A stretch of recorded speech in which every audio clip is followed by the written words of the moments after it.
Top 10 کے sponsor ہے رزاق enterprises. حج 2027 booking شروع، لمیٹڈ پیکیجز، آج ہی رابطہ کرے۔ السلام علیکم ناظرین، میں ہوں عاصم خان اور آپ دیکھ رہے ہیں BBN چینل۔ آئیے دیکھتے ہیں آج کی ٹاپ 10 نیوز۔ امریکی صدر ڈونلڈ ٹرمپ ایران کے ساتھ اسٹریٹ آف ہارمز کو دوبارہ کھولنے کے لیے ایک ممکن سمجھوتا پر غور کر رہے ہیں۔ رپورٹس کے مطابق امریکہ، ایران اور عمان کے درمیان چلنے والے ٹاکس ایک اہم مرحلے میں داخل ہو گئے ہیں اور ڈیل قریب بتائی جا رہی ہے۔ ٹرمپ حکومت کے اندر اس بات پر بحث جاری ہے کہ ایران کو کتنا اختیار دیا جا سکتا ہے، کیونکہ امریکہ پہلے ہی کہہ چکا ہے کہ وہ اسٹریٹ پر ایران کا کنٹرول قبول نہیں کرے گا، جبکہ ایران اور عمان کے درمیان بھی میریٹائم روٹس کے حوالے سے الگ مذاکرات جاری ہے اور ایران نے واضح کیا ہے کہ اسٹریٹ پر ایران کا قبضہ ہے۔ ایران کے پریزیڈنٹ مسعود پزشکیان نے دعویٰ کیا ہے کہ امریکی اور اسرائیلی حملوں کے باوجود عام ایرانی عوام کی روزمرہ زندگی زیادہ متاثر نہیں ہوئی۔ انہوں نے کہا کہ لوگوں کو صرف اس وقت احساس ہوتا تھا جب کسی علاقے میں حملہ ہوتا یا ٹیلی ویژن پر اس کی تصویریں دکھائی جاتی ہیں۔ انہوں نے کہا کہ بجلی اور دوسرے اہم انفراسٹرکچر کو نشانہ بنایا گیا، لیکن حکومت نے بنیادی خدمات کو جاری رکھا اور عوام پر اس کا اثر محدود رہا۔ پریزیڈنٹ نے اس صورتحال کو حکومت کی پلاننگ اور ایمرجنسی مینجمنٹ کی کامیابی قرار دیا۔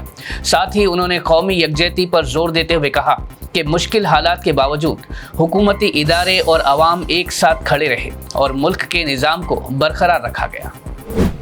کانگریس MP پرینکا گاندھی واڈرا نے RSS چیف موہن بھگوت کے جینزی اور اسٹوڈنٹ پروٹیسٹ سے متعلق بیان پر سخت تنقید کی۔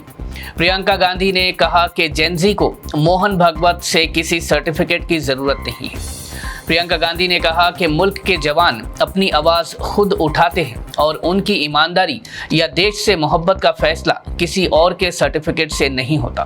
انہوں نے امت شاہ پر بھی تنقید کرتے ہوئے کہا کہ انہیں پارلیمنٹ کے دونوں ہاؤسز میں آ کر اسٹوڈنٹ پروٹیسٹ اور پولیس ایکشن کے معاملے پر بیان دینا چاہیے۔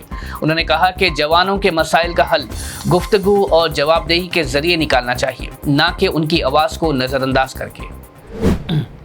آپ پارٹی کے کنوینر اروند کیجریوال نے PM مودی اور مرکزی حکومت پر سوشل میڈیا سے متعلق نئے قانون کو لے کر سخت تنقید کی ہے۔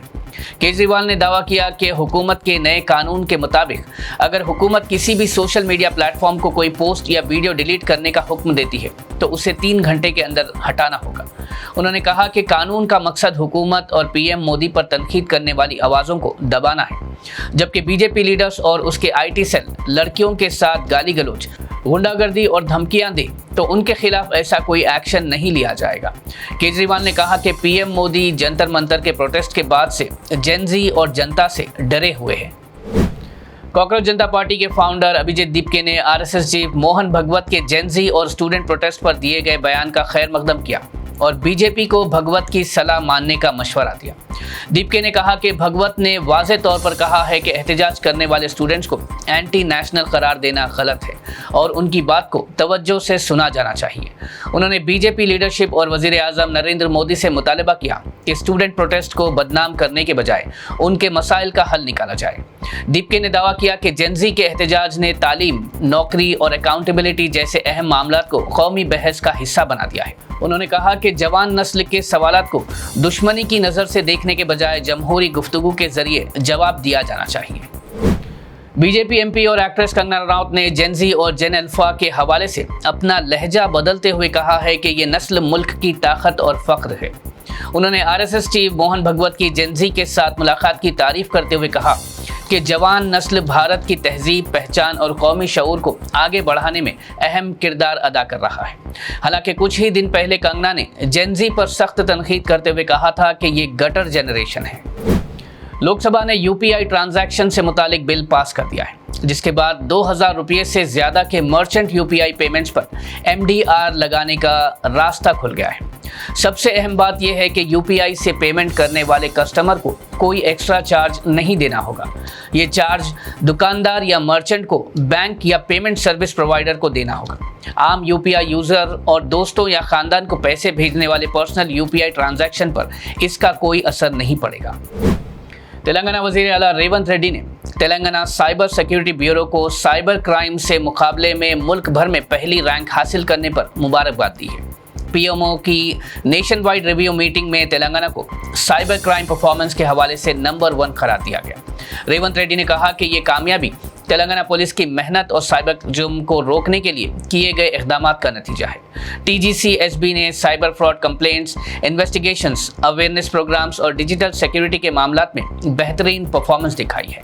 TGCSB کے ڈائریکٹر شیکھا گوئل نے کہا کہ یہ کامیابی تلنگانہ پولیس کے لیے ایک اہم مائل سٹون ہے اور سائبر کرائم کے خلاف لڑائی میں مزید بہتری لانے کا حوصلہ دے گی۔ سائبر آباد میونسپل کارپوریشن کمشنر جی سریجنا نے زومیٹو کے نمائندوں اور سیوک باڈی کے ہیلتھ اینڈ سینیٹیشن آفیشلز کے ساتھ ایک اہم میٹنگ کی۔ اس ملاقات کا مقصد online food delivery platforms کے ذریعے چلنے والے ریسٹورینٹس اور کلاؤڈ کچنز میں فوڈ سیفٹی اور ہائیجین سٹینڈرڈز کو مضبوط بنانا تھا۔ سریجنا نے زومیٹو سے کہا کہ اس کے پلیٹ فارم پر موجود تمام فوڈ اسٹیبلشمنٹس کے پاس ویلڈ FSSAI لائسنس اور ٹریڈ لائسنس ہونا ضروری ہے اور اس کی سختی سے تصدیق کی جائے۔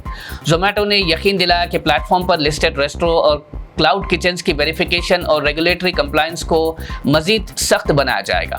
حکومت کا کہنا ہے کہ عوام کو محفوظ اور صاف کھانا فراہم کرنا اور فوڈ سیفٹی قوانین پر سختی سے عمل کروانا اس کی اہم ترجیح ہے۔ حیدرآباد کے سعید آباد کے سنگارینی کالونی علاقے میں آٹو ڈرائیور سے بنے کپڑوں کے تاجر محمد فصیح احمد عامر کے قتل کے معاملے میں پولیس نے ملزم سمن کو گرفتار کر لیا ہے۔ پولیس کے مطابق عامر اور اس کے پڑوسی سمن کے درمیان کافی عرصے سے ذاتی دشمنی چل رہی تھی اور بار بار جھگڑے ہوتے رہتے تھے۔ 4 اگست کی صبح جب عامر اپنی بیٹی کو اسکول چھوڑ کر گھر لوٹ رہا تھا تب سمن نے اپنے گھر سے باہر آیا اور اس پر تیز دھار ہتھیار سے حملہ کر دیا۔ بعد ازاں ہاسپٹل منتقل کرنے پر ڈاکٹرز نے عامر کو مردہ قرار دے دیا۔ پولیس نے قتل کا مقدمہ درج کر کے CCTV فوٹیج اور دوسرے ثبوتوں کی بنیاد پر تحقیقات شروع کی اور بعد میں ملزم کو گرفتار کر لیا۔ پولیس کا کہنا ہے کہ ذاتی دشمنی اور پرانی رنجش ہی اس قتل کی بنیادی وجہ تھی اور معاملے میں مزید قانونی کارروائی جاری ہے۔ ناظرین، یہ تھی آج کی ٹاپ 10 نیوز۔ دیکھتے رہیے BBN چینل۔ مجھے دیجیے اجازت۔ اللہ حافظ۔ کیا آپ بھی حج 2027 کی سعادت حاصل کرنے کا خواب دیکھ رہے ہیں؟ اب وقت آ گیا ہے اپنے اس مقدس سفر کی منصوبہ بندی کرنے کا۔ رزاق انٹرپرائزز کی جانب سے حج 2027 بکنگ کا باقاعدہ آغاز۔ حج پیکیجز کے ماہرین مکمل رہنمائی اور مشاورت، ویزا، ٹکٹ، رہائش اور ٹرانسپورٹ کا بہترین انتظام، تجربے کار اور قابل اعتماد ٹیم کی خدمات، آرام دہ قیام، ہر مرحلے پر رہنمائی اور تعاون۔ آج ہی رابطہ کیجیے۔ حج 2027 کے محدود پیکیجز کے لیے اپنی سیٹ ابھی محفوظ کروائیں۔ Razzaq enterprises, overseas man power consultant, حج اینڈ عمرہ specialist. Head office shop number 169، first floor, Babu Khan estate, Bashir Bagh, Hyderabad.